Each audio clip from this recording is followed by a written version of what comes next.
ನಮಸ್ಕಾರ ಆಯುಷ್ ಟಿವಿಯ ವೀಕ್ಷಕರಿಗೆ ನಕ್ಷತ್ರ ನಾಡಿ ನೇರ ಪ್ರಸಾರದ ಕಾರ್ಯಕ್ರಮಕ್ಕೆ ಸ್ವಾಗತ. ತಡ ಮಾಡೋದ್ ಬೇಡ ವೀಕ್ಷಕರೇ, ಕಾರ್ಯಕ್ರಮ ಶುರು ಮಾಡೋಣ. ಸಾಕಷ್ಟು ಜನ ಕರೆ ಮಾಡ್ತಾ ಇರ್ತಾರೆ. ಅದಕ್ಕೂ ಮುಂಚೆ ಗುರುಗಳನ್ನ ಕಾರ್ಯಕ್ರಮಕ್ಕೆ ಸ್ವಾಗತ ಮಾಡುವಂತ ಸಮಯ. ನಮ್ ಜೊತೆಲಿ ಎಂದಿನಂತೆ ಅಂತಾರಾಷ್ಟ್ರೀಯ ಖ್ಯಾತಿಯ micro astrologer doctor Shri Dinesh ಗುರೂಜಿರಿದ್ದಾರೆ. ಕಾರ್ಯಕ್ರಮಕ್ಕೆ ಬರಮಾಡ್ಕೊಳ್ಳೋಣ. ನಮಸ್ತೆ ಗುರುಜಿ, ಕಾರ್ಯಕ್ರಮಕ್ಕೆ ಸ್ವಾಗತ. ನಮಸ್ಕಾರ. ಓಂ ನಮೋ ಭಗವತೆ ವಾಸುದೇವಾಯ. ನಮಸ್ಕಾರ ವೀಕ್ಷಕರೇ, ಪ್ರತಿದಿನ ಕಾರ್ಯಕ್ರಮದಲ್ಲಿ ಗುರುಜಿಯವರು ಒಂದಲ್ಲ ಒಂದು ವಿಷಯದ ಬಗ್ಗೆ ಮಾತನಾಡ್ತಾರೆ. ಸೊ ಗುರು ಉಚ್ಚ ಆಗಿದ್ರೆ ಸೊ ಫಲ ಯಾವ ರೀತಿ ಕೊಡ್ತಾನೆ ಅಂತ ಕೂಡ ಮಾತನಾಡ್ತಾ ಇದ್ವಿ. ಇವತ್ತಿನ ಸಂಚಿಕೆಯಲ್ಲೂ ಕೂಡ ಬೇರೆ ರಾಶಿಗಳ ಬಗ್ಗೆ ಗುರುಜಿ ಹೇಳ್ತಾರೆ. ನಿಮ್ಮ ರಾಶಿಗೆ ಯಾವ ರೀತಿ ಫಲ ಅಂತ ತಿಳ್ಕೊಬೇಕು ಅಂತ ಹೇಳಿದ್ರೆ ಕಾರ್ಯಕ್ರಮ ನೋಡಿ. ಹಾಗೆ ವೀಕ್ಷಕರೇ, ಇವಾಗ 4 ದಿನದಲ್ಲಿ ಗುರುಜಿಯವರು ನಕ್ಷತ್ರ ನಾಡಿನ ಹೇಳ್ಕೊಡ್ತಾರೆ. ನೆಕ್ಸ್ಟ್ ಕ್ಲಾಸಸ್ ಡಿಸೆಂಬರ್ 22ನೇ ತಾರೀಕಿಗೆ ಮೈಸೂರಿನಲ್ಲಿದೆ. ಬಹಳಷ್ಟು ಬಾರಿ ಕ್ಲಾಸಸ್ ನ ಮಾಡಿದ್ದಾರೆ. ಆಸಕ್ತಿ ಇದ್ರೆ ಬಂದು ಕಲ್ತ್ಕೊಳ್ಳಿ. ಡಿಸೆಂಬರ್ 25ಗೆ ಸಂಖ್ಯಾಶಾಸ್ತ್ರದ ಕ್ಲಾಸಸ್, ಒಂದಿನದ ಕ್ಲಾಸಸ್ ಆಗಿರುತ್ತೆ. 25 ಒಂದೇ ಇರೋದು. ರಿಜಿಸ್ಟ್ರೇಷನ್ ಮಾಡ್ಕೊಂಡು ಬಂದು ಕಲ್ತ್ಕೊಳ್ಳಿ. ಯಾಕಂದ್ರೆ 4 ದಿನದ ಕ್ಲಾಸಸ್ ಅಲ್ಲ, ಒಂದು ದಿನ ಆಗಿರೋದ್ರಿಂದ ಕ್ರೌಡ್ ಜಾಸ್ತಿನೇ ಬರ್ತಾರೆ. ಬಂದು ಕಲ್ತ್ಕೊಳ್ಳಿ. ಇವಾಗ ಕಾಲರ್ ನ ಮಾತನಾಡ್ಸೋಣ. ಹಲೋ ಹಲೋ, ನಮಸ್ತೆ ಮೇಡಮ್. ಡೇಟ್ ಆಫ್ ಬರ್ತ್ ಹೇಳಿಮ್ಮ. ನಮಸ್ಕಾರ. ನಮಸ್ತೆ ಮೇಡಮ್. ಡೇಟ್ ಆಫ್ ಬರ್ತ್ ಇಲ್ಲ ಮೇಡಮ್, ಸಂಖ್ಯಾಶಾಸ್ತ್ರಕ್ಕೆ ಹೋಗ್ತೀನಿ. ಪ್ರಶ್ನಾಶಾಸ್ತ್ರ ನಂಬರ್ ಹೇಳಿ. Number 10 madam. ಓಕೆ, ಯಾರ ಬಗ್ಗೆ ಇದು ಪ್ರಶ್ನೆ? ನಮ್ ಬಗ್ಗೆ ಮೇಡಮ್ ಮಾತಾಡ್ತಾರೆ ಗುರುಗಳು, ಮಾತಾಡಿ. ನಮಸ್ಕಾರ ಗುರುಜಿ. ನಮಸ್ತೆ ಗುರುಜಿ. ನಮ್ ಬಗ್ಗೆ ಕೇಳಬೇಕಿತ್ತು ಗುರುಜಿ. ಆರೋಗ್ಯ ಸರಿ ಇರೋದಿಲ್ಲ. ಓಕೆ, ಕೇತು ಮತ್ತೆ ಗುರುನಲ್ಲಿ ಕೇಳಿದ್ದೀರಾ. ಆರೋಗ್ಯ ಚೆನ್ನಾಗಾಕೆ ನೋಡೋಣ. ಕೇತು ಮತ್ತೆ ಗುರು 5, 9, 11 ಕೇತು ಮತ್ತೆ ಗುರು. ಮತ್ತೆ ಮುಂದೆ ಬರ್ತಕ್ಕಂಥ ಹೆಚ್ಚಿನ ಸಮಸ್ಯೆ ಇಲ್ಲ ಅಂತ ತೋರಿಸ್ತಾ ಇದೆ. ಆರೋಗ್ಯದ ಸಮಸ್ಯೆ 11 ನೋಡಿದಾಗ ಶುಕ್ರ ರೆಟ್ರೋಗೇಡ್ ಸ್ವಲ್ಪ ದಿವಸದ ನಂತರ ಕ್ಲಿಯರ್ ಆಗುತ್ತೆ. ಏನು ಹೆಚ್ಚಾಗಿ ನೀವು ಇದ್ರ ಬಗ್ಗೆ ಬಾಧೆ ಪಡಂಗಿಲ್ಲ ಅಂತ ಪ್ರಶ್ನಾಶಾಸ್ತ್ರದಲ್ಲಿ ಬರ್ತಾ ಇದೆ. ಏನು ಸಮಸ್ಯೆ ಇದೆ? ನಮಗೆ ಈಗ ಎಲ್ಲವಿಂದ ತೊಂದರೆ ಗುರುಜಿ. ಮೊಣಕಾಲು ಕತ್ತ ನೋವು, ತಲೆ ನೋವು ಆಗ್ತದೆ. ತಲೆ ಅಂದ್ರೆ ಉರಿ ಬಂದಂಗ ಆಗ್ತದೆ. ಹಳ್ಳಕ್ಕಿ ಬಿಟ್ಟು ಮಗ್ಲ ಬಲಗಡೆ ಸೈಡ್ ಸರ್, ಬಲಗಡೆ ಸೈಡ್ ಎಲ್ಲ ನೋವು, ಜಾಸ್ತಿ ನೋವು ಅನಿಸ್ತಿದೆ ಸರ್. ನಮ್ಗೆ ಮೆಡಿಸಿನ್ ಮಾಡ್ತಾನೆ ಇದ್ದೀನಿ ಒಂದು 15 ವರ್ಷದಿಂದ. ಆಗ ಎಷ್ಟು ಆಗ್ತಾನೆ ಇದೆ, ಕಮ್ಮಿ ಅಂತ ಇಲ್ಲ. ಓಕೆ, ನೋವಿನ ಬಗ್ಗೆ ಇದು ಹಾಕಿರ್ತಕ್ಕಂಥದ್ದು. ನೋವು ಬಿಟ್ಟು ಬೇರೆ ತೊಂದರೆ ಇಲ್ಲ. ನೋವು ಬಿಟ್ಟು ಬೇರೆ ತೊಂದರೆ ಇಲ್ಲ ಸರ್. ನಾನು ಬೆನ್ನಲ್ಲಿ ಡಿಸ್ಕ್ ಪ್ರಾಬ್ಲಮ್ ಅಂತ ಹೇಳಿ ಒಂದು 15 ವರ್ಷದಿಂದಾನೇ ಗೊತ್ತಾಗಿದೆ ಸರ್. ಆನಂತರ ಈಗ ಮೊಣಕಾಲಿಗೆ ಬಂತು. ಮೊಣಕಾಲಿಂದ ಈಗ ಕತ್ತಿಗೆ ಬಂದಿದೆ ಸರ್. ಕತ್ತಿನ ನರ ಯಾವಾಗ್ಲೂ ಬ್ಯಾನ್ ನೋವು ಆಗ್ತಾನೆ ಇರ್ತದೆ. ಮತ್ತೆ ಬಲಗಡೆನ ಇದು ತಲೆ, ಕಿವಿ ಎಲ್ಲ ಉರಿ ಬಂದಂಗ ಆಗ್ತಿರ್ತದೆ ಸರ್. ಓಕೆ, ಒಂದು ವಿಶೇಷವಾಗಿರ್ತಕ್ಕಂಥ ಮಂತ್ರ ಇದೆ. ಹಾ ಸರ್. ಪಾರ್ಶ್ವ ಪರ್ವಾಯು ತ್ರಿಶೂಲಧಾರೆ ಶ್ರುಲ ಬಂಜಾಯಿ ಶ್ರುಲ ಪೋದಾಯಿ ತಾಸುಲಾಯ ಜಯ ಅಂತ ಒಂದು ಮಂತ್ರ, ವಿಶೇಷವಾಗಿರ್ತಕ್ಕಂಥ ಮಂತ್ರ. ಬೆಳಿಗ್ಗೆ ಮಧ್ಯಾಹ್ನ ಸಾಯಂಕಾಲ 108 ಸತಿ ಹೇಳಿದ್ರೆ ಈ ನೋವು ಇರ್ತಕ್ಕಂಥದ್ದು ಶಮನ ಆಗತ್ತೆ. ಓಕೆ, ಪಾರ್ಶ್ವ ಪರ್ವಾಯು ತ್ರಿಶೂಲಧಾರೆ ಶ್ರುಲ ಬಂಜಾಯಿ ಶ್ರುಲ ಪೋದಾಯಿ ತಾಸುಲಾಯ ಜಯ. ಇದ್ರ ಜೊತೆಗೆ 511 ಇರ್ತಕ್ಕಂಥ ಕಾಂಬಿನೇಷನ್ ನಾನು ನೋಡಿದಾಗ ಸೂರ್ಯನಲ್ಲಿ ಬರುತ್ತೆ. ಸೂರ್ಯ ಮತ್ತೆ ಕೇತು. ಒಂದು ಬಿಳಿ ಬಟ್ಟೆ ತಗೊಳ್ಳಿ. ಅದರಲ್ಲಿ ನೀವು ಒಂದು ಹುರುಳಿಕಾಳು ಹಾಕೊಳ್ಳಿ. ಬಿಳಿ ಬಟ್ಟೆಲಿ ಹುರುಳಿಕಾಳು.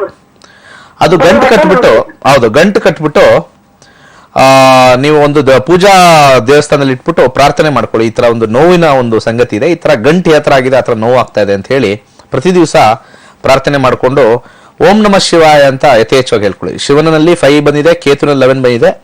ಓಂ ನಮಃ ಶಿವಾಯ ಅಂತ 108 ಸತಿ, ಓಂ ಗಂ ಗಣಪತಿ ನಮ ಅಂತ 108 ಸತಿ ಹೇಳ್ಬೇಕು.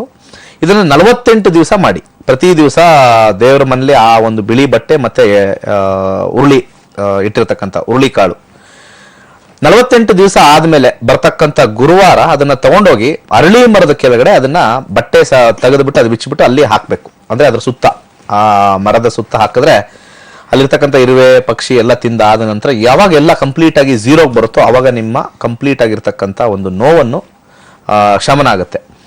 ಇದೊಂದು ತಂತ್ರ. ನಾವು ಏನು ಅಂತಂದ್ರೆ ಒಬ್ಬರಿಗೆ ಒಂದು ವಿಚಾರ ಇದನ್ನ ಹೇಳ್ಬಿಡೋಣ ಅಂತ. ಈ ದಾನ ಮಾಡ್ತಕ್ಕಂಥದ್ದು ಬಹಳಷ್ಟು ಒಂದು ವಿಚಾರ ಸ್ವಲ್ಪ ಒಂದು ಮೈಂಡಲ್ಲಿ ಹಾಕೊಳ್ಳಿ. ಹೇಗೆ ಅಂತ, ನನಗೆ ಒಂದು ಕೈ ಇದು ಫುಲ್ಲು ನನಗೆ ನೋವ್ತಾ ಇದೆ ಅಂತಂದ್ರೆ ನಾನೊಂದು 100 ಜನಕ್ಕೆ ಈ ನೋವನ್ನ ಹಂಚಿದ್ರೆ ಅವ್ರಿಗೆ ಸಣ್ಣ ನೋವು, ಉಗುರಿನ ನೋವು ತರ ಆಗುತ್ತೆ. ಒಂದು 100 ಜನಕ್ಕೆ ಹಂಚಿದ್ರೆ ಈ ಒಂದು ಕೈ ನೋವು. ತಂತ್ರದಲ್ಲಿ ಈ ತರ ಆಗುತ್ತೆ.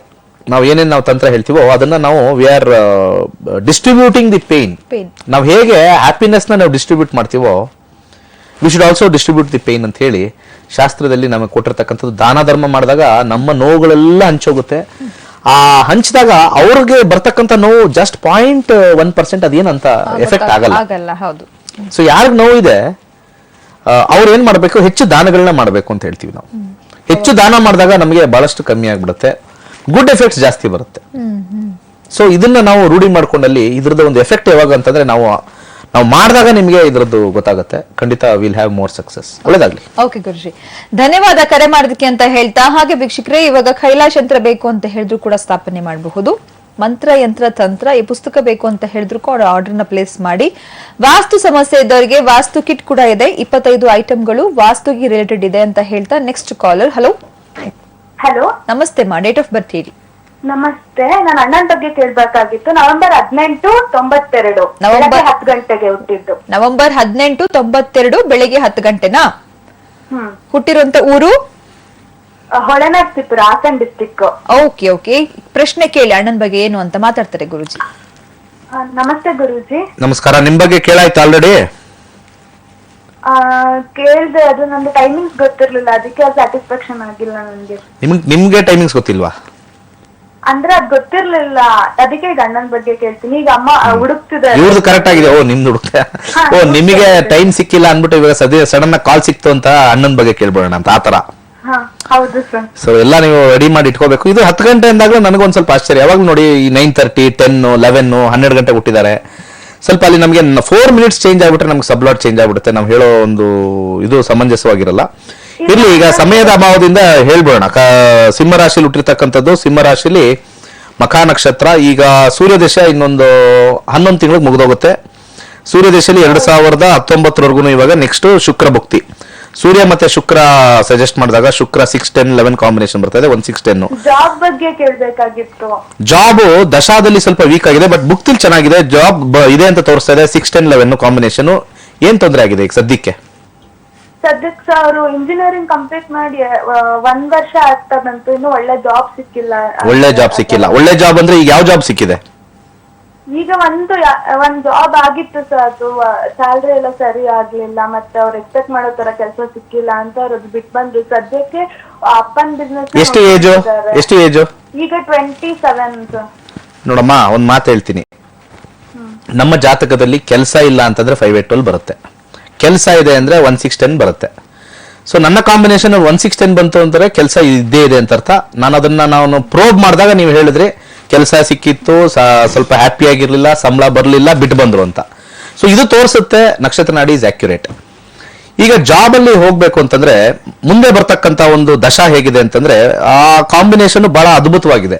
ಸ್ವಲ್ಪ ಪೇಷನ್ಸ್ ಮತ್ತೆ ಸಮಾಧಾನ ಇಟ್ಕೊಂಡ್ರೆ ಖಂಡಿತ ಜಾಬ್ ಅಲ್ಲಿ ಒಂದು ಒಳ್ಳೆ ಸಂಪಾದನೆ ಬರ್ತಕ್ಕಂಥದ್ದು ಚಂದ್ರ ದಶೆಯಿಂದ ಶುರು ಆಗುತ್ತೆ. ನಾವು ಏಕ್ದಮ್ ಒಂದೇ ಸತಿ ನಮ್ಮ ಎಕ್ಸ್ಪೆಕ್ಟೇಷನ್ ನಾವು ಸಿಗದೇ ಇದ್ದಾಗ ನಾವು ಅದನ್ನ ಬಿಟ್ಟು ಬಂದ್ರೆ ಅದೇನೋ ಹೇಳ್ತಾರಲ್ಲ, ಸ್ವಲ್ಪ ಇದ್ದಿದ್ದು ಹೋಗ್ಬಿಡುತ್ತೆ. ಸೊ ನಿಮ್ಮ ಒಂದು ಪರಿಸ್ಥಿತಿ ಚೆನ್ನಾಗಿದೆ, ಬಿಸ್ನೆಸ್ ನಡೀತಾ ಇದೆ, ಜೋರಾಗಿದೆ ಅಂತಂದ್ರೆ ಬಿಸ್ನೆಸ್ ಅಲ್ಲೇ ಮುಂದುವರೆದು ಅವ್ರ ತಂದೆಗೆ ಹೆಲ್ಪ್ ಮಾಡೋದು ಒಳ್ಳೇದು ಅಂತ ಹೇಳ್ಬೋದು. ಜಾತಕದನ್ನ ಬ್ಲೇಮ್ ಮಾಡೋದು ಬೇಡ. ಜಾಬ್ ಸಿಕ್ಕಿದೆ, ಜಾಬ್ ಇದೆ, ಅವ್ರಿಗೆ ಸ್ಯಾಟಿಸ್ಫ್ಯಾಕ್ಷನ್ ಆಗಿಲ್ಲ, ಅವ್ರವ್ರ ಇಷ್ಟ, we can't force. But business ಚೆನ್ನಾಗಿದೆ, ಅವ್ರ ಅಪ್ಪಂದು ಮಾಡ್ಕೊಂಡು ಹೋಗ್ಬೋದು, ಹಣ ಸಂಪಾದನೆ ಚೆನ್ನಾಗಿದೆ ಅಂದ್ರೆ ಅದನ್ನ ಕಂಟಿನ್ಯೂ ಮಾಡೋದು ಸಜೆಷನ್ ಕೊಡ್ತೀನಿ. ಅಲ್ಲಿ ಬೇಕಾದ್ರೆ ಅವ್ರ ತಂದೆ ಕೆಳಗಡೆನೆ ಮಾಡ್ಲಿ, ಅಲ್ಲಿ ಕೆಲಸಗಾರರಾಗಿ ಒಂದು ಅವ್ರ ಓನರ್ಶಿಪ್ ಬೇಡ ಸದ್ಯಕ್ಕೆ ಅಂತ ಹೇಳಿ ನಾನು ಸಜೆಸ್ಟ್ ಮಾಡ್ತೀನಿ. ಈ ಎಲ್ಲಾದ್ರೂ ವಿನ್ ಆಗೋಕ್ಕೆ ಬುಧನಲ್ಲಿ 7-11 ಇದೆ. ಬಲಗೈ ಕಿರುಬೆರಳಿಗೆ ಒಂದು ಪೆರಿಡಾಟ್ ಹಾಕೊಳ್ಳಿ. ಮತ್ತೆ ಯಥೇಚ್ಛವಾಗಿ ಅವ್ರಿಗೆ ವಿಷ್ಣು ದೇವಸ್ಥಾನಕ್ಕೆ ಅಥವಾ ಕೃಷ್ಣನ್ ದೇವಸ್ಥಾನಕ್ಕೆ ಬುಧವಾರ ಭೇಟಿ ಕೊಡಕ್ಕೆ ಹೇಳಿ. ಲಾಭ ಹೆಚ್ಚಾಗಿ ಬರುತ್ತೆ, ಮತ್ತೆ ಬಿಸ್ನೆಸ್ ಮಾಡ್ಕೊಳ್ತಕ್ಕಂಥದ್ದು ಹೆಚ್ಚಾಗುತ್ತೆ. ಒಳ್ಳೇದಾಗ್ಲಿ. ಥ್ಯಾಂಕ್ ಯು ಸೋ ಮಚ್, ಕರೆ ಮಾಡೋದಕ್ಕೆ ಧನ್ಯವಾದ. Next collar. ಹಲೋ ಹಲೋ, ನಮಸ್ತೆ. ಹಲೋ ನಮಸ್ತೆ. ಡೇಟ್ ಆಫ್ ಬರ್ತ್ ಹೇಳಿ. 1-4 ಹಾ 1998. 98. ಟೈಮಿಂಗ್ಸ್ ಏನು? 9:45 ರಾತ್ರಿ. 9:45. ಹುಟ್ಟಿರೋಂತ ಊರು? ಸರ್ವಾರಿ, ಶಿಕಾರ್ಪುರ ಹುಟ್ಟಿದ್ದು. ನಾವು ಮಾತಾಡ್ತಾ ಇರೋದು ಸೊಬ್ಬ. ಓಕೆ, ಮಾತಾಡಿ ಗುರುಜಿ ಹತ್ರ. ನಮಸ್ಕಾರ. ನಮಸ್ಕಾರ ಸರ್. ಹೇಳಿ, ಯಾರ ಬಗ್ಗೆ ಇದು? ನಮ್ಮ ಮಗಳ ಬಗ್ಗೆ ಕೇಳಬೇಕಾಯ್ತು ಸರ್. ಅವಳು ಮದುವೆ ಆಗಿದೆ, ಮದುವೆ ಜೀವನ ಹೇಗಿದೆ ಅಂತ ಕೇಳ್ಬೇಕಾಯ್ತು ಸರ್. ಮುಂದೆ ಸೊರಬಾದಲ್ಲಿ ಈ ತರ ಮಾತಾಡಲ್ವಲ್ಲ ಈ ಭಾಷೆ? ನಾವು ಶಿಕಾರ್ಪುರ ರೀ, ಶಿಕಾರ್ಪುರದಿಂದ ಮಾತಾಡ್ತೀವಿ. ನಾವು ಅದಲ್ಲ, ನಾರ್ತ್ ಕರ್ನಾಟಕ ಹುಬ್ಳಿಯವ್ರ ತರ ಇದೆ ನಿಮ್ ಭಾಷೆ ಅಂತ ಅನ್ಕೊಂಡೆ. ಸರ್ ಓಕೆ, ಇರ್ಲಿ, ಪರವಾಗಿಲ್ಲ. ಚಂದ್ರದಲ್ಲಿ ದಶೆಯಲ್ಲಿ ಹುಟ್ಟಿದ್ದಾರೆ ಅಂದ್ರೆ ಇವಾಗ ಬರ್ತಕ್ಕಂಥ ಒಂದು ದಶ ಚಂದ್ರ ಮತ್ತೆ ರಾಶಿ ವೃಷಭ ರಾಶಿ ಸರಿ ಇದೆಯಾ? ಸರಿ ಸರ್. ರೋಹಿಣಿ ನಕ್ಷತ್ರ. ಸರಿ ಸರ್. ಈಗ ನಡೀತಾ ಇರ್ತಕ್ಕಂಥದ್ದು 2022 ರಾಹುನಲ್ಲಿ 2021 ಶುಕ್ರ. ಏನ್ ಕೇಳ್ಬೇಕಾಯ್ತು? ಅವ್ರ ಮದ್ವೆ ಆಗಿದೆ, ಮದ್ವೆ ಮುಂದಿನ ಜೀವನ ಹೇಗಿದೆ ಅಂತ ಕೇಳ್ಬೇಕಾಯ್ತು ಸರ್. ಮುಂದಿನ ಜೀವನ. ಓಕೆ, ಮದುವೆ ಮುಂದಿನ ಜೀವನ. ಮದ್ವೆ 7ನೇ ಮನೆದು ಗುರು ಬರುತ್ತೆ. ಗುರುನಲ್ಲಿ ರೆಟ್ರೋಗ್ರೇಡ್ ಇಲ್ಲ. ಗುರುನಲ್ಲಿ ಇರ್ತಕ್ಕಂಥ ಒಂದು ಕಾಂಬಿನೇಷನ್ ನೋಡಿದಾಗ 2-7 ಬರ್ತಾ ಇದೆ. ಎಕ್ಸಲೆಂಟ್ ಆಗಿದೆ. ಎಷ್ಟು ವರ್ಷ ಆಯ್ತು ಮದುವೆ ಆಗಿ? ಈಗ ಒಂದು 6 ತಿಂಗಳು ಆಯ್ತು ಸರ್. ಸೊ ಈಗ ಶುಕ್ರದಶ ಇನ್ನೊಂದು ಸ್ವಲ್ಪ ದಿವಸದಲ್ಲಿ ಕನ್ಸೀವ್ ಆಗ್ತಾರೆ. ಇನ್ನೊಂದು 6 ತಿಂಗಳು ಸ್ವಲ್ಪ ದಿವಸದಲ್ಲಿ ನಿಮ್ಗೆ ರಿಸಲ್ಟ್ ಬರುತ್ತೆ. 5-11 ಬರ್ತಾ ಇದೆ, ಕನ್ಸೀವ್ ಆಗ್ತಾರೆ. ಮುಂದೆ ಸೂರ್ಯದಶಲ್ಲೂ 5-11 ಇದೆ, ಕನ್ಸೀವ್ ಆಗ್ತಾರೆ. ಎಕ್ಸಲೆಂಟ್ ಆಗಿದೆ. ಮದುವೆ ಜೀವನ ತುಂಬಾ ಚೆನ್ನಾಗಿರುತ್ತೆ. ಏನು ಟೆನ್ಷನ್ ಇಲ್ಲ ಅಂತ ತೋರಿಸ್ತಾ ಇದೆ ಅಮ್ಮ. ಒಳ್ಳೇದಾಗ್ಲಿ. ಇಲ್ಲಿ ರಾಹು ದೇಶ ನಡೀತಾ ಇರೋದ್ರಿಂದ ರಾಹುನಲ್ಲೂ ಏನೂ ತೊಂದರೆ ಇಲ್ಲ. 2-7 ಕಾಂಬಿನೇಷನ್ ಬರ್ತಾ ಇದೆ. ವೈವಾಹಿಕ ಜೀವನ ಚೆನ್ನಾಗಿರ್ಬೇಕು ಅಂದ್ರೆ ಸ್ವಲ್ಪ ಗುರುವಿನ ಆರಾಧನೆ ಮಾಡಿ, ಯಾವ್ದಾದ್ರು ರಾಯರ ದೇವಸ್ಥಾನಕ್ಕೆ ರೆಗ್ಯುಲರ್ ಆಗಿ ಹೋಗಿ ಕೇಳಿ, ಒಳ್ಳೇದಾಗುತ್ತೆ. ಜಾತಕದಲ್ಲಿ ಏನು ತೊಂದರೆ ಇಲ್ಲ ಅಂತ ಬರ್ತಾ ಇದೆ. ಒಳ್ಳೇದಾಗ್ಲಿ. ಥ್ಯಾಂಕ್ ಯು ಕರೆ ಮಾಡೋದಕ್ಕೆ. ಇವಾಗ ಇನ್ನೊಬ್ರು ಕಾಲರ್ ಲೈನ್ ಅಲ್ಲೇ ಇದ್ದಾರೆ. ಹಲೋ ಹಲೋ, ನಮಸ್ತೆ. ಡೇಟ್ ಆಫ್ ಬರ್ತ್ ಹೇಳಿ. Date of birth 22nd May 1990. 22nd May 1990. Timings ಏನು? ಟೈಮಿಂಗ್ 5:45 ಮಂಗಳವಾರ, ಅಶ್ವಿನಿ ನಕ್ಷತ್ರ 3ನೇ ಚರಣ. 5:45 ಬೆಳಿಗ್ಗೆನ ಸಾಯಂಕಾಲನ? ಸಾಯಂಕಾಲ. ಓಕೆ. ಹುಟ್ಟಿರೋಂತ ಊರು? ಧಾರವಾಡ. ನಕ್ಷತ್ರ ರಾಶಿ ಎಲ್ಲ ಗುರುಜಿನೇ ಹೇಳ್ತಾರೆ, ನೀವು ಅವ್ರ ಹತ್ರ ಮಾತಾಡಿ. ನಮಸ್ಕಾರ. ನಮಸ್ಕಾರ ಸರ್. ನಾನು ನನ್ನ ಮಗನ ಬಗ್ಗೆ ಕೇಳ್ಬೇಕಾಗಿತ್ತು. ಅವನೊಂದು ಸಣ್ಣ ಜಾಬ್ ನಲ್ಲಿ ಇದ್ದಾನೆ. ಮದುವೆ ಯಾವಾಗ ಆಗ್ಬೋದು ಏನು? ಈಗಾಗ್ಲೇ 28 ವರ್ಷ ಮುಗಿದಿದೆ. ಚಂದ್ರದಶ ನಡೀತಾ ಇದೆ. ಚಂದ್ರದಶೆಯಲ್ಲಿ 2019 ಚಂದ್ರ ಮತ್ತೆ ಕುಜ ಮದುವೆ ಕೊಡ್ತಾನ. ದಶಾಭುಕ್ತಿ ನೋಡ್ಬೇಕು. 6-10 ಮದುವೆಯಲ್ಲಿ ಸ್ವಲ್ಪ ಕಷ್ಟ. ಅವ್ರು ಒಪ್ಕೊಳ್ಳೋದು ಕಷ್ಟ. ಅವ್ರು ಇವಾಗ್ಲೇ ಬೇಡ ಅಂತ ನಿಮಗೆ ಸಮಸ್ಯೆ ಕೊಡ್ತಾರೆ, ಅಥವಾ ನೋಡು ಅಂದ್ರು ಕೂಡ ಹೂ ಅಂತ ಹೇಳಿದಾನೆ. ಅವನಿಗೆ ಒಪ್ಪಿಗೆ ಆಗುವಂತ ಹುಡುಗಿ ಇನ್ನೂ ಸಿಕ್ಕಿಲ್ಲ. ಒಪ್ಪಿಗೆ ನೋಡಿ, ಈಗ ನಾನು ಅವಾಗ್ಲೇ ಒಪ್ಕೊಳ್ಳೋದು ಕಷ್ಟ ಅಂದೆ. ಮದುವೆ ಹೂ ಅಂತ ಹೇಳಿದ ತಕ್ಷಣ ನಾವು ಮದುವೆ ಮಾಡ್ಕೊಳ್ತಾರೆ ಅಂತ ಗ್ಯಾರಂಟಿ ಇಲ್ವಲ್ಲ. ಹಂಗಂತ ಮತ್ತೆ ಯಾವಾಗ ಆಗ್ಬೋದು? ಏನ್ ಮಾಡ್ಬೇಕು ನಾನು? ಸ್ವಲ್ಪ 7ನೇ ಮನೆ ಮದುವೆ ಯೋಗ ಇದೆಯಾ ಅಂತ ಫಸ್ಟ್ ನೋಡ್ತೀನಿ. ಮದುವೆ ಯೋಗ ಶನಿ ರೆಟ್ರೋಗ್ರೇಡ್ ಸ್ವಲ್ಪ ಲೇಟ್ ಆಗುತ್ತೆ ಅಂತ ಬರ್ತಾ ಇದೆ ಮೇಡಮ್. ಅಂದ್ರೆ 32-33 ಆಗ್ಬೋದು ಅವ್ರ ಏಜು. ತುಂಬಾ ದಿನ ಆಯ್ತು. ನನಗೂ 64 ವರ್ಷ. ಆದಷ್ಟು ಬೇಗ ಮಗನೇ ಮದುವೆ ಮಾಡ್ಬೇಕು. ಈಗ ಯಾವಾಗ್ಲಿಂದ ನೋಡಕ್ ಶುರು ಮಾಡಿದೀರಾ? ಈಗ ಜನವರಿ ಮಾರ್ಚಿಂದ ನಾವು ಒಂದು ಬಯೋಡಾಟಾ ರಿಲೇಟಿವ್ಸ್ಗೆಲ್ಲ ಕೊಟ್ಟಿದ್ದೀವಿ. ಈಗ ಬಂದಿದಾರ ಯಾರಾದ್ರೂ ವಧು ಬಂದಿದ್ಯಾ? ಬಂದಿದ್ದು ಯಾವ್ದೋ ಒಂದು ಜಾತಕ ಬಂದಿಲ್ಲ. ಹೀಗಾಗಿ ಅದೇ ನಮಗ್ ಕಷ್ಟ ಆಗಿದೆ. ಅವನು ಸೆಲೆಕ್ಟ್ ಮಾಡಿದ ಹುಡುಗಿಗೆ ಜಾತಕ ಹೊಂದೋದಿಲ್ಲ. ಜಾತಕ ಹೊಂದೋದು, ಬಟ್ ಜಾತಕ ಹೊಂದೋದು ಅನ್ನೋದು ಬಹಳ ಒಂದು ಕ್ಲಿಷ್ಟಕರವಾಗಿರ್ತಕ್ಕಂಥ ಒಂದು ಇದು ವಿಚಾರ. ಒಬ್ರೊಬ್ರು ಒಂದೊಂದು ಹೇಳ್ತಾರೆ. ಒಂದು ಗುಣ ಮ್ಯಾಚ್ ಆಗ್ಬೇಕು ಅಂತ ಹೇಳ್ತಾರೆ. ಇನ್ನೊಂದು ಕಡೆ ಹೋದ್ರೆ ಇಲ್ಲಿ ಕುಜನ್ ಸರಿ ಇಲ್ಲ ಅಂತಾರೆ, ಲಗ್ನ ಸರಿ ಇಲ್ಲ ಅಂತಾರೆ. ಅಥವಾ ನಿಮಗೆ 30 ಬಂದ್ರು ಕೂಡ ಇನ್ನೊಂದೇನೋ ಹೇಳ್ತಾರೆ. ಬಟ್ ನನ್ನ ಪ್ರಕಾರ ನಮ್ಮ ಜಾತಕ ನಾವು ನೋಡ್ಕೋಬೇಕು ಫಸ್ಟ್ ಹೇಗಿದೆ ಅಂತ. ಇನ್ನೊಬ್ಬರ ಜಾತಕ ಬಗ್ಗೆ ನಾನು ಇವರಲ್ಲಿ 6-10 ಕಾಂಬಿನೇಷನ್ ಇರೋದ್ರಿಂದ ಅಷ್ಟು ಸಮಂಜಸವಾಗಿರಲ್ಲ. ಅಂದ್ರೆ ಮದುವೆ ಆಗ್ತಾರೆ ಎಲ್ಲ ಆಗುತ್ತೆ, ಬಟ್ ಮದುವೆ ಜೀವನ ಬಹಳ ಒಂದು ಡಲ್ ಆಗಿ ಹೋಗುತ್ತೆ ಅಷ್ಟೇ. ಸೊ ಅದಕ್ಕೆ ಸ್ವಲ್ಪ ನಿಧಾನ ಮಾಡಿದ್ರೆ ಸ್ವಲ್ಪ ಬರತಕ್ಕಂತ ಮುಂದೆ ಭುಕ್ತಿಗಳು ಸ್ವಲ್ಪ ಚೆನ್ನಾಗಿದೆ. ಬಟ್ ಸ್ವಲ್ಪ 32-33 ಬರುತ್ತೆ ಅಂತ ಇರುತ್ತೆ. Job change ಮಾಡ್ಬೇಕಂತಿದ್ದಾನೆ. ಚೇಂಜ್ ಮಾಡಿದ್ರೆ ಏನಾದ್ರೂ ಒಳ್ಳೇದಾಗುತ್ತೆ? ಇನ್ನು ನಾನು ಮದುವೆ ಬಗ್ಗೆನೇ ಹೇಳ್ತಾ ಇದ್ದೀನಿ ಆಲ್ರೆಡಿ. ನಾನು ನಿಮ್ಗೆ ಸಮಸ್ಯೆ ಏನಿದೆ ಮದುವೆ ಬಗ್ಗೆ ಅದ್ರ ಬಗ್ಗೆ ಮಾತ್ರ ಮಾತಾಡ್ತಾ ಇದ್ದೀನಿ. ಜಾಬ್ ಎಕ್ಸಲೆಂಟ್ ಆಗಿದೆ. ಅವ್ರು ಚೇಂಜ್ ಮಾಡೋದು ಜಾಬ್ ಅಲ್ಲಿ ಏನು ಟೆನ್ಷನ್ ಇಲ್ಲ. 6-10 ಒಳ್ಳೆ ಲೆವೆಲ್ ಅಲ್ಲಿ ಇರ್ತಾರೆ, ತುಂಬಾ ಚೆನ್ನಾಗಿರ್ತಾರೆ. ನೆಕ್ಸ್ಟ್ 10 ವರ್ಷ ಮುಗಿಯುವಷ್ಟಕ್ಕೆ ಹೈಯೆಸ್ಟ್ ಲೆವೆಲ್ ಹೋಗ್ತಾರೆ. ಜಾಬ್ ಬಗ್ಗೆ ಏನು ಚಿಂತೆ ಮಾಡ್ಬಿಡಿ ನೀವು. ನನ್ನ ಪ್ರಕಾರ ಮದುವೆದೊಂದೇನೆ ಸ್ವಲ್ಪ 6-10 ನಾನು ಸ್ವಲ್ಪ ಗ್ಯಾರಂಟಿ ಹೇಳೋದು ತುಂಬಾ ಕಷ್ಟ. ಓಕೆ, ನಾವು ಜಾತಕ ಹೊಂದಾಣಿಸ್ಬಿಟ್ಟು ತುಂಬಾ ಜನ ಏನ್ ಮಾಡ್ತಾರೆ, ನಮ್ಮ ಜಾತಕದಲ್ಲೇ 1-6-10 ಇದ್ದು ಮದುವೆ ಆದ್ಮೇಲೆ ಅವಳು ಹುಡುಗಿ ಜಾತಕ ಸರಿ ಇಲ್ಲ, ಅದಕ್ಕೆ ನಮ್ಗೆ ಈ ತರ ಆಯ್ತು, ತೊಂದರೆ ಆಯ್ತು, ಬಿಟ್ಬಿಟ್ವಿ ಅಂತೆಲ್ಲ ಹೇಳ್ತಾರೆ. ನಮ್ಮ ಜಾತಕದಲ್ಲಿ ನೆಗೆಟಿವ್ ಇದ್ರೆ ನಮ್ಗೆ ನೆಗೆಟಿವ್ ಆಗುತ್ತೆ. ನಾವು ಇನ್ನೊಬ್ಬರ ಜಾತಕದಿಂದ ನಮ್ಗೆ ನೆಗೆಟಿವ್ ಆಗಲ್ಲ. ನಾನು ಇದನ್ನ ತುಂಬಾ ಸತಿ ನನ್ನ ಕ್ಲಾಸಲ್ಲೂ ಹೇಳ್ತಾ ಇರ್ತೀನಿ. ನಾವು ಹುಟ್ಟಿದಾಗ ನಮ್ಗೆ ಏನಾದ್ರು ಕಾಯಿಲೆ ಬಂದ್ರೆ ನಮ್ಮ ಜಾತಕ ನೋಡ್ತೀವಿ. ಹುಟ್ಟಿನಲ್ಲಿ ಓದಬೇಕಾದ್ರೆ ಫೇಲ್ ಆದ್ರೆ ನಮ್ಮ ಜಾತಕ ನೋಡ್ತೀವಿ. ಆಮೇಲೆ ಅಲ್ಲಿ ಏನಾದ್ರು ತೇರ್ಗಡೆ ಆದ್ರೆ ನಮ್ಮ ಜಾತಕ ನೋಡ್ತೀವಿ. PUC ಹೋಗ್ಬೇಕಾದ್ರೆ ನಮ್ಮ ಜಾತಕ ನೋಡ್ತೀವಿ. ಡಿಗ್ರಿ ಮಾಡ್ಬೇಕಾದ್ರೆ ನಮ್ಮ ಜಾತಕ ನೋಡ್ತೀವಿ. ಕೆಲ್ಸಕ್ಕೆ ಹೋಗ್ಬೇಕಾದ್ರೆ ನಮ್ಮ ಜಾತಕ ನೋಡ್ತೀವಿ. ಮದುವೆ ಆಗಿದ ತಕ್ಷಣ ಅಲ್ಲಿ ಏನಾದ್ರು ಪ್ರಾಬ್ಲಮ್ ಆದ್ರೆ ಅವಳ ಜಾತಕದಿಂದ ಇವ್ನಿಗೆ ಎಫೆಕ್ಟ್ ಆಗ್ತದೆ ಅಂತ ಹೆಂಗ್ ಬರುತ್ತೆ? ನಮ್ಮ ಜಾತಕದಲ್ಲೇ ನಮ್ಮ ಪ್ರಾರಬ್ಧ ನಮ್ಮದ್ರಲ್ಲೇ ಇದ್ರೆ ಮಾತ್ರನೇ ಅಂಥದೇ ಹುಡ್ಕೊಂಡ್ಬರುತ್ತೆ, ಅಂಥದೇ ಅಟ್ಯಾಕ್ ಆಗುತ್ತೆ. ಇದು ಕರ್ಮ ಸಿದ್ಧಾಂತ ಎಲ್ಲರೂ ತಿಳ್ಕೊಬೇಕು.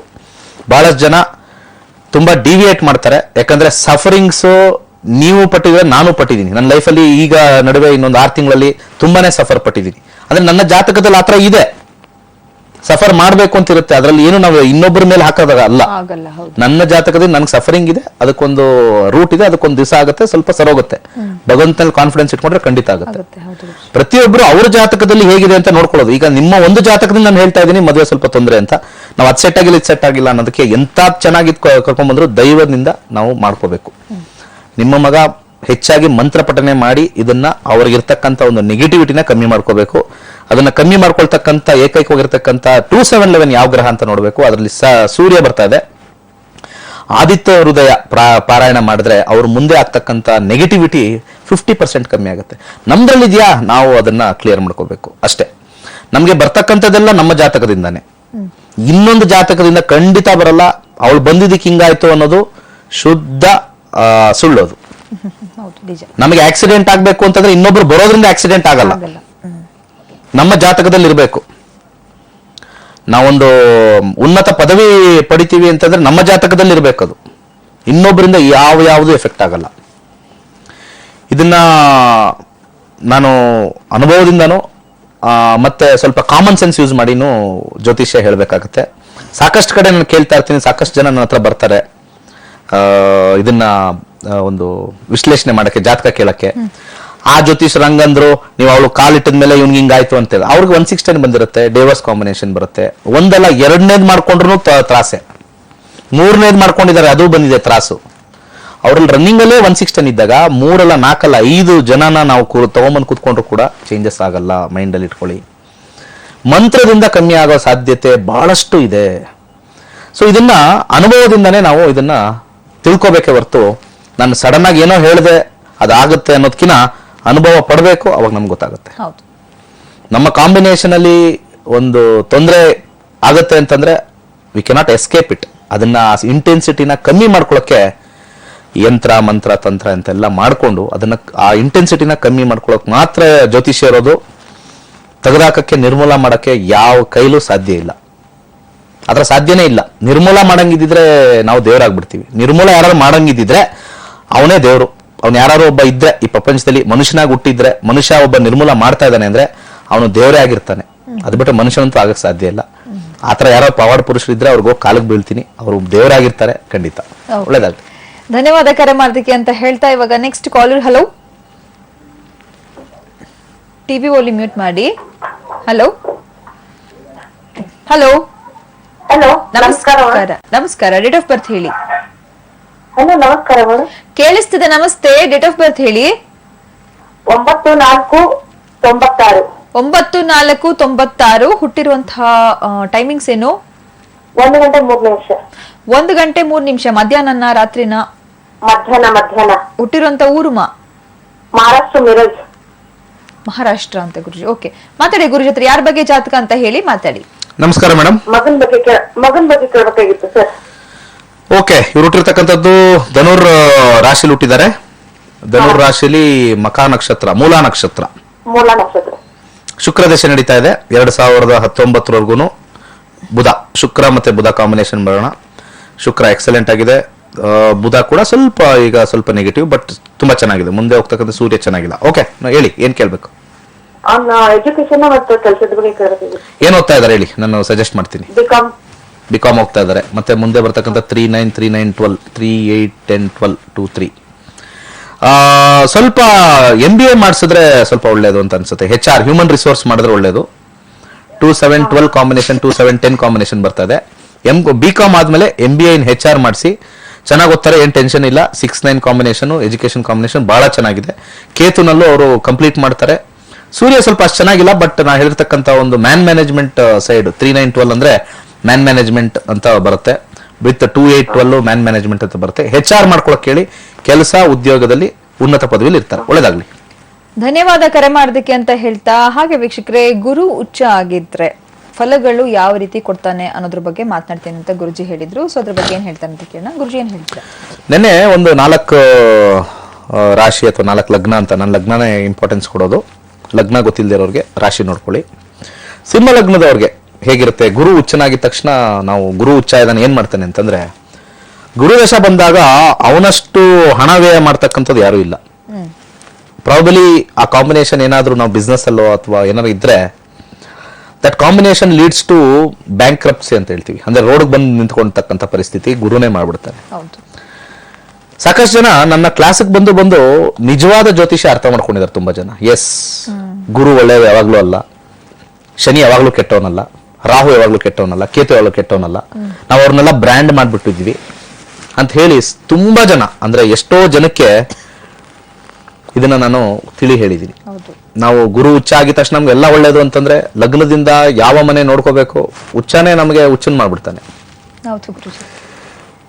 ಅದೇ ಒಂದು ಕನ್ಯಾ ಲಗ್ನ ತಗೊಂಡಾಗ ಎಲ್ಲಾ ರೀತಿಲೂ ಚೆನ್ನಾಗಿರುತ್ತೆ, ಬಟ್ ವೈವಾಹಿಕ ಜೀವನ ಸ್ವಲ್ಪ ಅಷ್ಟು ಚೆನ್ನಾಗಿರಲ್ಲ. ಮನೆಯಲ್ಲಿ ಸ್ವಲ್ಪ ಗೊಂದಲ ಇರ್ತಕ್ಕಂಥದ್ದು, ಮತ್ತೆ ಬಿಸ್ನೆಸ್ ಅಲ್ಲಿ ಸ್ವಲ್ಪ ಗೊಂದಲ ಇರುತ್ತೆ, ಬಟ್ ಮೇಜರ್ ಏನ್ ಪ್ರಾಬ್ಲಮ್ ಇಲ್ಲ ಉಚ್ಚನಾಗಿದ್ರೆ. ಅದೇ ಸಿಂಹ ಲಗ್ನಕ್ಕೊಂಥರ, ಕನ್ಯಾ ಲಗ್ನಕ್ಕೊಂಥರ. ತುಲಾ ಲಗ್ನಕ್ಕೆ ತಗೊಂಡ್ರೆ ಎಜುಕೇಶನ್ ಟೈಮಲ್ಲಿ ಬಂದ್ರೆ ಎಜುಕೇಶನ್ ಸ್ವಲ್ಪ ಮಾಡೋದು ಬಹಳ ಕಷ್ಟ ಆಗುತ್ತೆ ಗುರುದಶ. ಮತ್ತೆ ಜಾಬ್ ಬಿಸ್ನೆಸ್ ಅಲ್ಲಿ ತಗೊಂಡಾಗ ಲಾಭಗಳು ಬರಲ್ಲ, ತುಂಬಾನೇ ಸೈಕಲ್ ಹೊಡಿಬೇಕಾಗತ್ತೆ, ಹೆವಿ ಸೈಕಲ್ ಹೊಡಿಬೇಕಾಗತ್ತೆ, ಹೆವಿ ಎಫರ್ಟ್ ಹಾಕ್ಬೇಕಾಗತ್ತೆ, ತುಂಬಾನೇ ಕಷ್ಟ ಪಡ್ಬೇಕಾಗತ್ತೆ. ಹೆಸರೆಲ್ಲ ಇರುತ್ತೆ, ದುಡ್ಡು ಬರಲ್ಲ. ಕೆಲವರೆಲ್ಲ ಮಾಡ್ತಾ ಇರ್ತಾರೆ, ಏನ್ ಸರ್ ಎಲ್ಲ ಇದೆ, ನಮ್ಗೆ ಒಳ್ಳೆ ಡೆಸಿಗ್ನೇಷನ್ ಕೊಟ್ಟಿದ್ದಾರೆ ಕಂಪನಿಲಿ, ನಾನು ಜನರಲ್ ಮ್ಯಾನೇಜರು, ಸಂಬಳ ನೋಡಿದ್ರೆ ನನಗೊಂದು ಅಸಿಸ್ಟೆಂಟ್ಗೂ ಬರಲ್ಲ, ಆತರ ಸಂಬಳ ಕೊಡ್ತಾರೆ, ಸುಮ್ಮನೆ ಒಂದು ನೇಮ್ ಕೊಟ್ಟಿದ್ದಾರೆ. ಈ ರೀತಿ ಕಾಂಬಿನೇಷನ್ ಆಗುತ್ತೆ ಗುರುದಶ ಬಂದಾಗ. ಅದೇ ವೃಶ್ಚಿಕ ಲಗ್ನ ನೋಡೋಣ ಹೇಗಿದೆ ಅಂತ ನೋಡಿದಾಗ, ಗುರುದಶ ಬಂದಾಗ ಸೋಂಬೇರಿತನ ಮಾಡ್ಬಿಡುತ್ತದು. ಆಮೇಲೆ ಜಾಬ್ ಚೇಂಜ್ ಫ್ರೀಕ್ವೆಂಟ್ ಆಗ್ಬಿಡುತ್ತೆ, ಹಣ ನಿಲ್ಲೋದಿಲ್ಲ. ನೋಡಿ, ವೃಶ್ಚಿಕ ಲಗ್ನಕ್ಕೆ ಗುರು ಉಚ್ಚ ಆಗಿದ ತಕ್ಷಣ ಈ ಕಾಂಬಿನೇಷನ್ ಎಲ್ಲ ಬಂದ್ಬಿಡುತ್ತದೆ. ಆಮೇಲೆ ತಂದೆ ತಾಯಿಯ ಆಶ್ರಯದನ್ನ ಹೆಚ್ಚು ಬಳಸ್ತಾರೆ, ಅಥವಾ ನಮ್ಮ ಮನೆಯಲ್ಲಿ ಇರ್ತಕ್ಕಂಥ ದುಡ್ಡು, ಅಂದ್ರೆ ಹಿರಿಯರ ದುಡ್ಡು, ನಾವು ಅವರಪ್ಪ ಏನಾದ್ರು ಬ್ಯಾಂಕ್ ಬ್ಯಾಲೆನ್ಸ್ ಮಾಡಿಟ್ಟಿದ್ರೆ ಅದ್ರ ಬಗ್ಗೆ ಆಶೆ ಇಟ್ಟಿರ್ತಾರೆ, ಏನು ಕೆಲಸ ಮಾಡಲ್ಲ. ಯಾವುದೋ ಒಂದು ಸಣ್ಣ ಪುಟ್ಟ ಕೆಲಸಕ್ಕೆ ಹೋಗ್ತಾರೆ, ಏನೋ ಇಷ್ಟ ಇಲ್ಲ ಅಂತ ಹೇಳ್ತಾರೆ, ಸ್ಥಿತಿವಂತರಾಗಿರ್ತಾರೆ. ವೃಶ್ಚಿಕ ಲಗ್ನದವರು ಗುರುದಶ ಬಂದಾಗ, ಆ ಕಾಂಬಿನೇಷನ್ ಬಂದಾಗ ಅವ್ರ ತಂದೆ ತಾಯಿ ಸ್ಥಿತಿವಂತರಾಗಿರ್ತಾರೆ, ಎಲ್ಲ ಇರ್ತಾರೆ. ಬಟ್ ಫೀಡಿಂಗ್ ಆಗುತ್ತೆ, ಪೇರೆಂಟ್ ಇಂದ ಫೀಡಿಂಗ್ ಮಕ್ಕಳಿಗೆ. ಅವನು 30 years ಆದ್ರೂ ಕೂಡ ಎಲ್ಲೂ ಹೋಗಲ್ಲ, ಕೆಲಸಕ್ಕೆ ಏನು ಮಾಡಲ್ಲ, ಯಾವ್ದು ಇಷ್ಟ ಇಲ್ಲ ಅಂತಾನೆ, ನಾನೇ ಏನೋ ಒಂದು ಬಿಸ್ನೆಸ್ ಹಾಕೊಳ್ಳೋಣ ಅಂತ ಅವ್ರ ತಂದೆ ತಾಯಿ ಮುಂದಾಗ್ತಾರೆ. ಈ ತರದ್ದೆಲ್ಲ ಕೆಟ್ಟ ಫಲಗಳು ಅಂತಾನೆ ಹೇಳ್ತೀವಿ. ಯಾಕಂದ್ರೆ ತಂದೆ ತಾಯಿ ಏನೇ ಮಾಡಿರ್ಲಿ, ಎಷ್ಟೇ ಕೊಟ್ಟಿರ್ಲಿ, ಮಗ ಚೆನ್ನಾಗಿ ಓದಿ ಏನೋ ಒಂದು ಕಾಲ ಮೇಲೆ ನಿಂತ್ಕೊಳ್ಳೋದೇ ಒಂದು ಖುಷಿ. ತೀರಾ ಎಲ್ಲರೂ ಬಿದ್ದಾಗ ತಂದೆ ತಾಯಿಗಳು ಸ್ವಲ್ಪ ಸಹಾಯ ಮಾಡ್ತಾರೆ. ಬಟ್ ಕಂಪ್ಲೀಟ್ ಆಗಿ ನೀನು ನೋಡ್ಕೋ ಅಂತ ಹೇಳಿದಾಗ ಅವ್ರಿಗೂ ಒಂದ್ ಸ್ವಲ್ಪ ಏನಪ್ಪ ಹಿಂಗ್ ನಡೀತಾ ಇದೆ, ಅವ್ನ ಜಾತಕ ಯಾಕೆ ಹಿಂಗಿದೆ ಅಂತ ನೋಡಿದಾಗ ಅಲ್ಲಿ ಏನಾದ್ರು ಉಚ್ಚ ಫಲ ಇದ್ದು ಆ ಗ್ರಹ ದಶ ನಡೀತಾ ಇದ್ರೆ ಈ ಒಂದು ಫಲಗಳು ಅವ್ರಿಗೆ ಹೆಚ್ಚಾಗಿ ಬರುತ್ತೆ. ಇಲ್ಲ ಮಿಕ್ಕ ನಾಲ್ಕು ಇದೆಯಲ್ಲ, ಇನ್ನು ಮಿಕ್ಕದು ಅದು ನಾಳೆ ಹೇಳೋಣ. ಓಕೆ ಗುರುಜಿ, ಟೈಮು ಕೂಡ ಆಗೋಯ್ತು, ನನ್ನ ಕಾರ್ಯಕ್ರಮನ ಮುಗಿಸೋದ ಸಮಯ ಕೂಡ ಬಂತು. ಹಾಗೇನೆ ಇವಾಗ ನೆಕ್ಸ್ಟ್ ಕ್ಲಾಸ್ ಇರೋದು ಮೈಸೂರಲ್ಲಿ, ಹಾಗೆ ಸಂಖ್ಯಾಶಾಸ್ತ್ರ ಮಂಗಳೂರಿನಲ್ಲಿ. ಸೊ ಹೋಪ್ಫುಲಿ ರಿಜಿಸ್ಟ್ರೇಷನ್ ಮಾಡ್ಕೊಂಡು ಬರ್ತಾರೆ ಅಂತ ಅನ್ಕೊಂಡಿದ್ದೀನಿ. ಧನ್ಯವಾದ ನಿಮ್ಗೆ. ಸೊ ಏನಿಲ್ಲ, ಅವಾಗಲೇ ಒಂದು ಮಾತಾಡಿದೆ, ನಮ್ಮ ಜಾತಕದಲ್ಲಿ ಏನಿದೆಯೋ ಅದನ್ನ ನಾವು ತಗೊಳ್ತೀವಿ. ಯಾರು ಅಫೆಂಡ್ ಆಗ್ಬೇಡಿ, ಯಾಕಂದ್ರೆ ನಾನು ಏನು ಜಾತಕದಲ್ಲಿ ಇದೆಯೋ ನನ್ನ ಅನುಭವದಿಂದ ಹೇಳ್ತೀನಿ. ಋಷಿಗಳು ಏನು ಕೊಟ್ಟಿದ್ದಾರೋ ಅದನ್ನ ನಾನು ಸ್ವಲ್ಪ ಅದನ್ನ ಕಲಿತು ಈ ನಕ್ಷತ್ರ ನಾಡಿದ್ದು ಬಗ್ಗೆ ಸ್ವಲ್ಪ ಬಹಳಷ್ಟು ಅಧ್ಯಯನ ಮಾಡಿ, ಕಮ್ಮಿ ಅಂದ್ರೂ ಒಂದು 25,000 ಜಾತಕಗಳು ನೋಡಿದ್ದೀನಿ ಲೆಕ್ಕ ಮಾಡಿದ್ರೆ. ಯಾಕಂದ್ರೆ ಸ್ಟೂಡೆಂಟ್ಸೇ ಒಂದು 5,000 ಮೇಲೆ ಆಗೋಗಿದ್ದಾರೆ, 5,000 6,000 ಹತ್ರ ಆಗ್ತಾ ಇದೆ. ಅಷ್ಟು ಜನ ಅವರು 5 ಜಾತಕ 6 ಜಾತಕ ನಮ್ಮ ಗ್ರೂಪ್ ಅಲ್ಲಿ ಹಾಕ್ತಾ ಇರ್ತಾರೆ. ಆತರ ಎಲ್ಲ ನೋಡಿದ್ರೆ 25,000-30,000 ಜಾತಕ ನೋಡಿ ಬಹಳಷ್ಟು ಒಂದು ಇದು ಬಂದಿದೆ. ಬಟ್ ಏನಾಗುತ್ತೆ ಅಂದ್ರೆ ಕೆಲವೊಂದು ಜಾತಕಗಳು ಎಷ್ಟೇ ನೆಗೆಟಿವ್ ಇದ್ರೂ ನನಗೊಂದು ಆಶ್ಚರ್ಯ ಆಗಿದೆ, ಇದೊಂದು ಹೇಳ್ಬೇಕು ಅಂತ. ಆಶ್ಚರ್ಯ ಏನಾಗಿದೆ ಅಂದ್ರೆ, ನಾನು ಹೇಳಿದ ನೆಗೆಟಿವ್ ಎಲ್ಲ ಅಲ್ಲಿ ಇರಲ್ಲ. ಎಷ್ಟು date of birth, time of birth ಎಲ್ಲ ಕರೆಕ್ಟ್ ಆಗಿರುತ್ತೆ. ಎಲ್ಲೋ ಒಂದ್ ಕಡೆ ಅವ್ರಿಗೆ ದೈವ ಬಲ ಬಹಳ ಸ್ಟ್ರಾಂಗ್ ಇರುತ್ತೆ, ದೈವಾನ ಸಂಭೂತರಾಗಿರ್ತಾರೆ, ಯಾರಿಗೂ ಹಿಂಸೆ ಮಾಡಲ್ಲ, ಯಾರಿಗೂ ನೋವು ಕೊಡಲ್ಲ, ಯಾರನ್ನೂ ದ್ವೇಷಿಸಲ್ಲ, ಯಾರನ್ನೂ ಕೆಳಗಿಳಿಸೋದಿಲ್ಲ. ಈ ವಿಚಾರದವರೆಲ್ಲ ಯಾವಾಗ್ಲೂ ಕೂಡ ಅವ್ರಿಗೇನು ಎಫೆಕ್ಟ್ ಮಾಡಲ್ಲ. ಸೊ ಅದನ್ನ ನಾವೆಲ್ಲರೂ ರೂಢಿ ಮಾಡ್ಕೊಂಡ್ರೆ, ಈ ಜಲಸಿ ಅನ್ನೋದು, ಇನ್ನೊಬ್ಬರನ್ನ ಅಸೂಯೆ ಮಾಡ್ತಕ್ಕಂಥದ್ದು ಎಲ್ಲ ಮಾಡಿದ್ರೆ ಖಂಡಿತ ಜಾತಕದಲ್ಲಿ ಏನೇ ಒಂದು ನೆಗೆಟಿವ್ ಇದ್ರೂ ಕೂಡ ಇಟ್ ವಿಲ್ ಟೇಕ್ ಕೇರ್ ಅಂತ ನನ್ನ ಒಂದು ಅನಿಸಿಕೆ ಅನಿಸ್ತಾ ಇದೆ. Let us all pray for it and be happy. ಯಾಕಂದ್ರೆ ಇವತ್ತಿದ್ದವರು ನಾಳೆ ಹೋಗುತ್ತೆ ದೇಹ, ಎಲ್ಲ ಯಾರು ಪರ್ಮನೆಂಟ್ ಇಲ್ಲ. ನಾವು ಮಾಡ್ತಕ್ಕಂಥ ಕಾರ್ಯ ಇಲ್ಲಿ ಪರ್ಮನೆಂಟ್ ಆಗಿ ಉಳಿಲಿ, ಒಳ್ಳೆ ಕಾರ್ಯಗಳು, ಕೆಟ್ಟ ಕಾರ್ಯ ಅಲ್ಲ. ಚೆನ್ನಾಗಿರಿ, ಸರ್ವೇ ಜನ ಸುಖಿನೋ ಭವಂತು. ಧನ್ಯವಾದ ಗುರುಜಿ. ಸೊ ವೀಕ್ಷಕರೇ, ಕಾರ್ಯಕ್ರಮ ಮುಗಿಸ್ತಾ ಇದ್ದೀನಿ. ಡಿಸೆಂಬರ್ 22ಕ್ಕೆ ಮೈಸೂರು, ಡಿಸೆಂಬರ್ 25ಕ್ಕೆ ಮಂಗಳೂರಿನಲ್ಲಿ ಸಂಖ್ಯಾಶಾಸ್ತ್ರ. ಸೊ ಆಸಕ್ತಿ ಇದ್ರೆ, ಕಲ್ತ್ಕೋಬೇಕು ಅಂತ ಇದ್ರೆ ರಿಜಿಸ್ಟ್ರೇಷನ್ ಮಾಡ್ಕೊಳ್ಳಿ, ಬಂದು ಕಲ್ತ್ಕೊಳ್ಳಿ. ಮತ್ತೆ ನಾಳಿನ ಸಂಚಿಕೆಯಲ್ಲಿ ಮಾತನಾಡೋಣ. ನೋಡ್ತಾ ಇರಿ ಆಯುಷ್ ಟಿವಿ, ಆರೋಗ್ಯಕರ ಜೀವನ ಶೈಲಿಗಾಗಿ. ನಮಸ್ತೆ.